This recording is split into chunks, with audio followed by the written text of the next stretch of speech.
नमस्कार। कबीरवाणी में मैं प्रशांत नानकर हमारे इस चैनल स्टोरी शायरी पे फिर एक बार तहे दिल से स्वागत करता हूँ।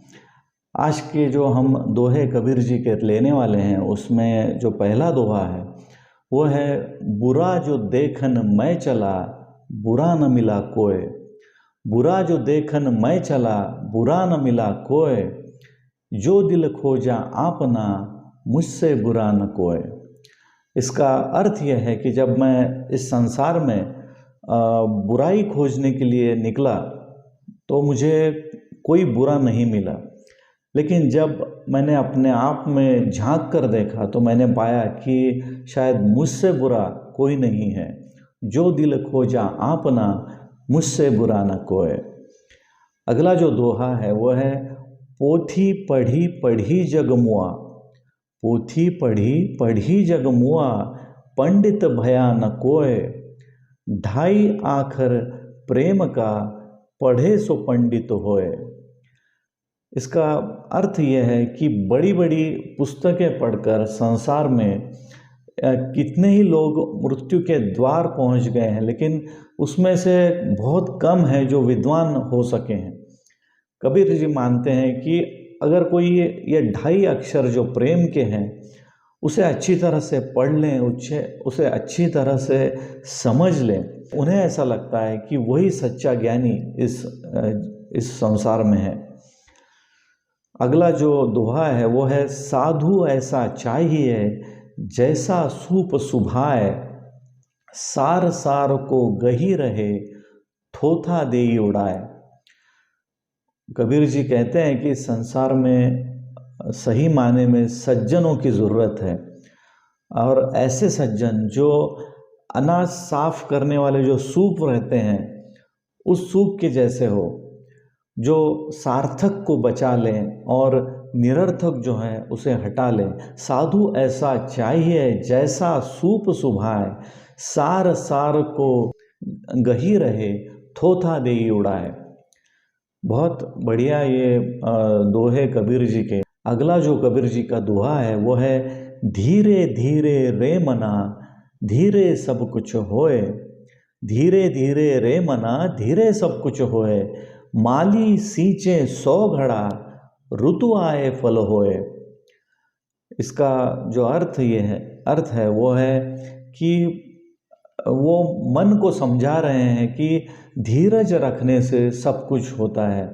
जैसे कोई माली एक पेड़ को 100 घड़ा भी पानी डाल दें तो भी उस पेड़ को फल तभी आते हैं जिस ऋतु में उसको वो आने होते हैं। इसी तरह अगर हम धीरज रखते हैं तो सफलता तभी मिलती है जब उसे मिलनी होती है। अगला जो दोहा है वो है, माला फेरत जुग भया फिरा न मन का फेर। कर का मन का डार दे मन का फेर।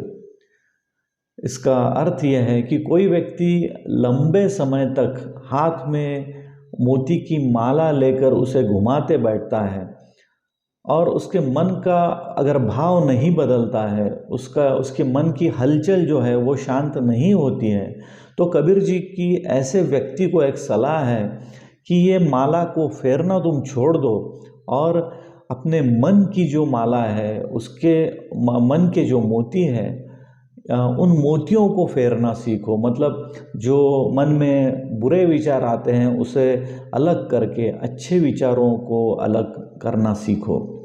बहुत बड़े जो भाव हैं जो ये कबीर जी के दोहे में हम देख पाते हैं। जाति न पूछो साधु की पूछ लीजिए ज्ञान। जाति न पूछो साधु की पूछ लीजिए ज्ञान। मोल करो तरवार का पड़ा रहें दो म्यान। बहुत ज़बरदस्त ये दोहा है। वो कहते हैं कि ज्ञानी को उसकी जात मत पूछो, वो किस जात का है ये मत पूछो, उसका ज्ञान देखो उसके पास क्या है।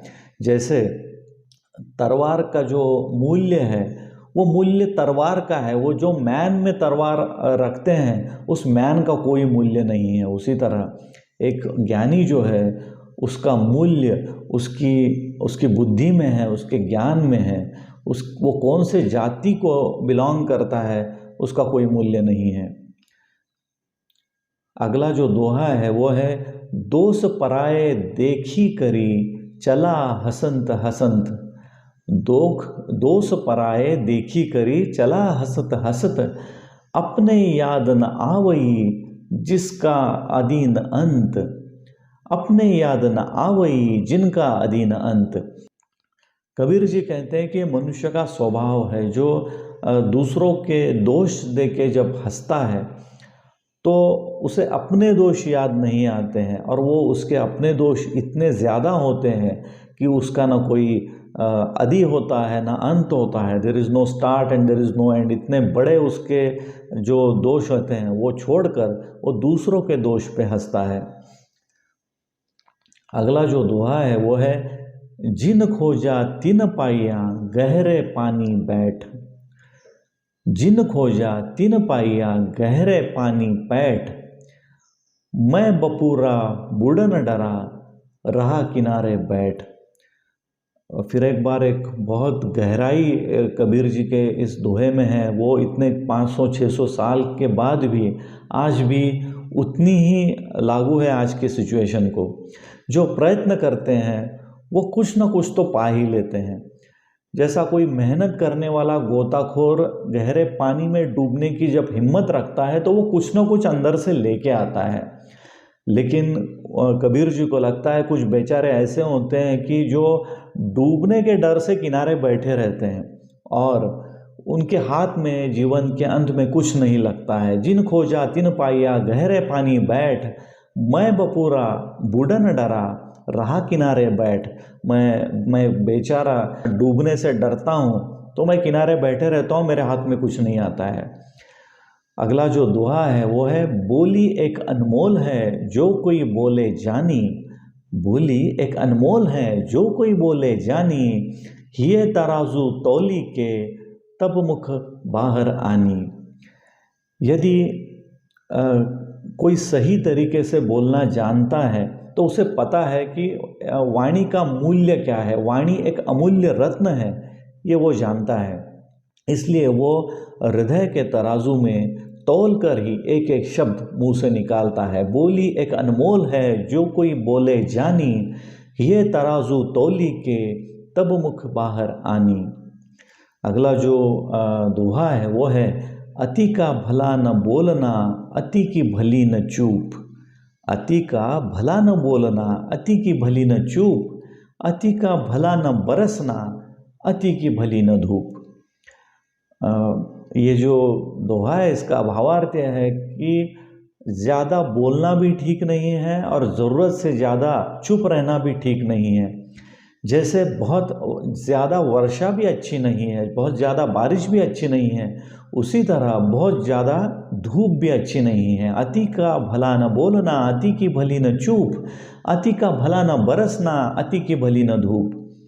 दोस्तों, ये कबीर जी के दोहे जीवन का फ़लसफ़ा आपको बताती है और एक से एक बढ़िया दोहे ये कबीर जी के मैं भी आपको ये एपिसोड करते हुए मैं भी उसको पढ़ रहा हूँ, मैं भी उसका भावार्थ जान ले रहा हूँ और ध्यान में आता है कि बहुत ही बड़ा ज्ञान इन कबीर जी के दोहों में है और बहुत ही सिंपल भाषा में उन्होंने वो बताया है। तो ऐसे ही कबीर जी के अगले 10 दोहे लेके मैं जल्द ही आपको वापस मिलूँगा। तब तक के लिए मुझे आज्ञा दीजिए। लेकिन हाँ, जाने से पहले एक चीज़ आपको मैं याद दिलाना चाहता हूँ कि अगर आपको ये हमारे दोहे, हमारे बाकी जो वीडियोस हैं वो अच्छे लग रहे हैं तो हमारे चैनल को सब्सक्राइब ज़रूर कीजिएगा, इस वीडियो को लाइक कीजिए, शेयर कीजिए और जब आप सब्सक्राइब करेंगे तब बेल आइकॉन दबाना मत भूलिए। तो जैसे ही आपने बेल आइकॉन दबाया तो हम जैसे ही आपको नए वीडियोस अपलोड करते हैं उसका नोटिफिकेशन आपके मोबाइल पे आ जाएगा। मैं प्रशांत नानकर हमारे चैनल स्टोरी शायरी से विदा लेता हूँ। जल्दी मिलेंगे, तब तक के लिए नमस्कार।